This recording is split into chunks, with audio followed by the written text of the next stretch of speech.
Une des conséquences dramatiques de la pandémie du sida reste les orphelins et enfants vulnérables OEV que laissent les parents décédés ou malades.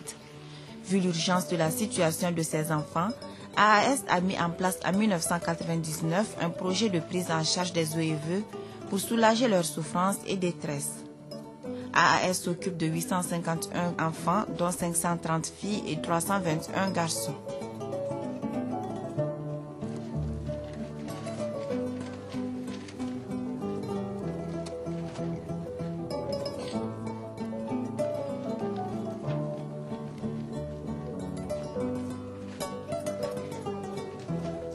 La section OEV regorge de plusieurs activités.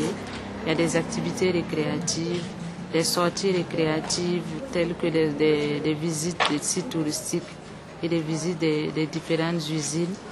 Ils font des activités manuelles, des activités d'éducation et à l'instruction. Bon, en plus de ces activités-là, nous avons la colonie de vacances que nous organisons toutes les années. Une maison d'observance vient appuyer la prise en charge des personnes très touchées par la maladie. Elle permet un suivi méticuleux afin de permettre à la personne infectée de bien récupérer. C'est un centre d'éducation thérapeutique pour soutenir les personnes sous traitement antirétroviraux.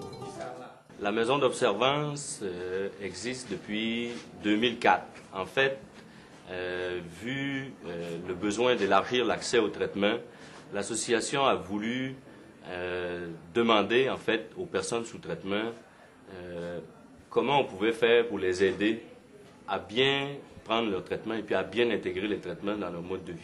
Donc il y a eu plusieurs consultations qui ont été menées avec les personnes sous traitement et ce sont elles qui nous ont dit si on avait un lieu où on pouvait se retirer et bénéficier de l'appui d'un certain nombre d'acteurs qui ont beaucoup d'informations à nous donner sur les traitements, ça allait être intéressant. Donc on a réfléchi ensemble comment on pouvait faire et c'est là que la décision a été prise de créer la maison d'observance. Le passage des personnes sous traitement à la maison d'observance avait aussi un grand impact sur la famille.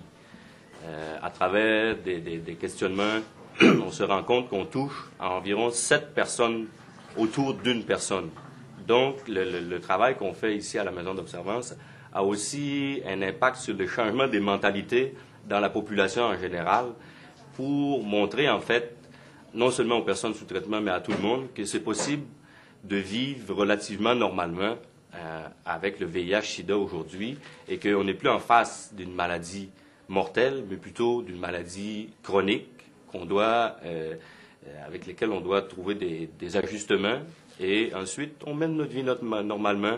Il y a possibilité de se marier, d'avoir des enfants, de retourner au travail. Et c'est ce que la population doit comprendre, en fait, pour qu'on puisse diminuer beaucoup la discrimination. Là, un autre résultat important, c'est qu'il y a beaucoup de personnes à mettre sous traitement ici au Burkina.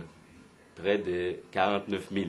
Donc, on va avoir besoin d'aide, si on veut, les associations, pour accompagner toutes ces personnes-là qui ont besoin d'être mises sous traitement. Et celles qui sont venues ici à la maison d'observance ont compris beaucoup d'enjeux autour du traitement lui-même, de la réinsertion sociale, et ils se montrent disponibles à nous accompagner, à accompagner les personnes qui sont mises chaque jour sous traitement, à être en animant des groupes de parole, en étant jumelés pour faire un genre de parrainage, en allant faire les médiations dans les familles. La sensibilisation et la prévention restent le mot d'ordre à AAS dans la lutte contre le sida. L'action de sensibilisation et de prévention, c'est bien sûr le message d'information, d'éducation et de communication sur le terrain, mais aussi la distribution à base communautaire des préservatifs masculins comme féminins. La communication pour un changement de comportement et la promotion du dépistage anonyme et volontaire sont également de mise. Cela à travers 2 unités mobiles de prévention et de dépistage. Nos activités de prévention sont généralement axées sur 2 plans, à savoir l'intervention dans le milieu prostitutionnel et l'intervention au niveau de la population générale. Et l'intervention au niveau de la population générale passe d'abord par le dépistage sur le terrain à travers l'unité mobile. Et il y a aussi que l'unité mobile elles se déplacent sur un site préalablement identifié.